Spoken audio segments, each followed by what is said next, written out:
Hi, I'm Erica. And I'm Lynn, and today we're going to talk about the Spools Kites Quilt. I know, and I love this one. It's with fabric by Robert Kaufman, right? Right. And so let's take a look at it behind us. This is just a great example of what you can do with your Qube plus another die. That's right. So it's using our kite die, which is one of our block-on-board dies, right, and our 8-inch Qube.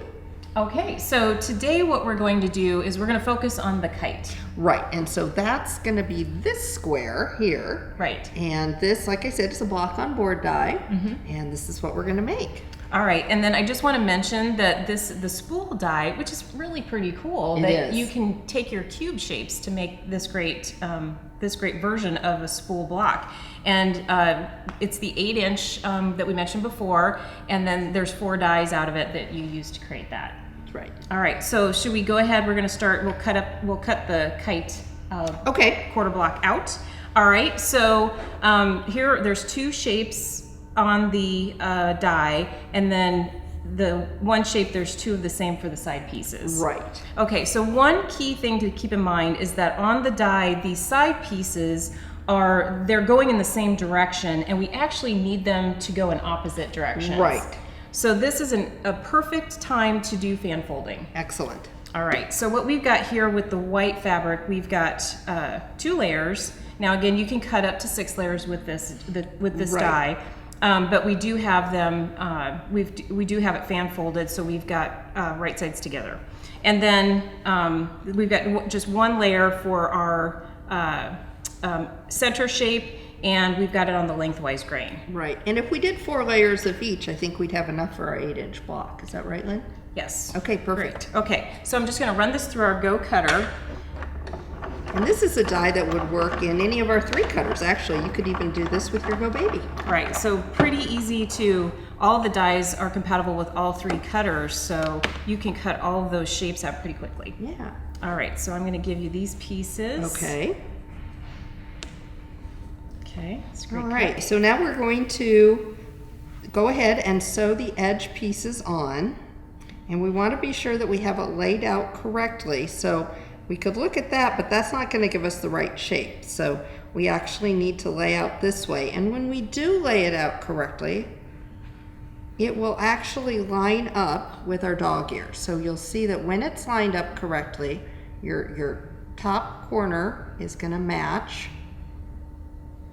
and then it'll line up down at the bottom as well. Right, so we designed it that way on purpose to Right. make it easier for Absolutely, absolutely, so that you don't make mistakes like I did earlier when I was sewing one. So I'm going to go ahead and sew these together, so we've got one put together for you.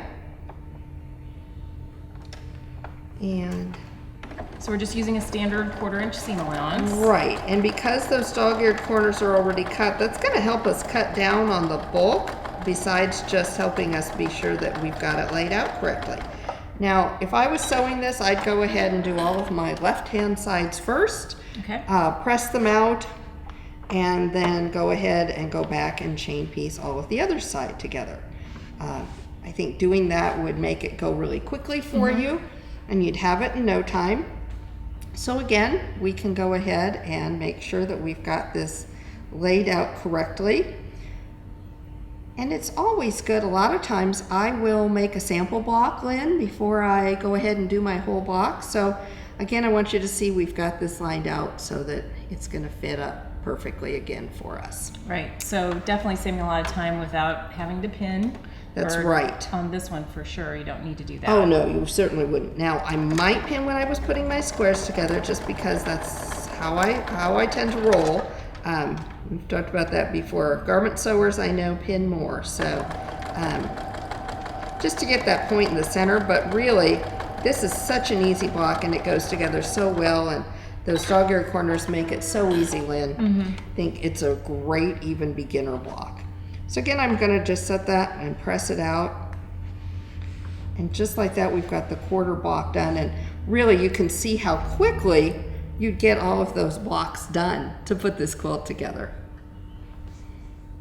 And we'd put that together. Go ahead. So we just need to spin it around. Oh, There we go. That's why it's good to have That's why that it's good to design do wall. that design Make wall. sure you take a look at that before you move on to the next step, Or right? even for those of us in cramped spaces, a little design board will work too. Absolutely. And I usually will keep one handy just to stop myself from doing something like that later on. So putting the rest of this block together is really easy. You sew your two pieces together and then sew your rows together, and then get all your blocks done and put your entire quilt top together. That's right. So you can download this pattern at AccuQuilt.com. And we hope to see your interpretation of this pattern along with some other inspiration there as well on our ideas page. And you can find more inspiration on Facebook, Instagram, Twitter, and of course Pinterest. At AccuQuilt, we help you cut time So you can quilt more.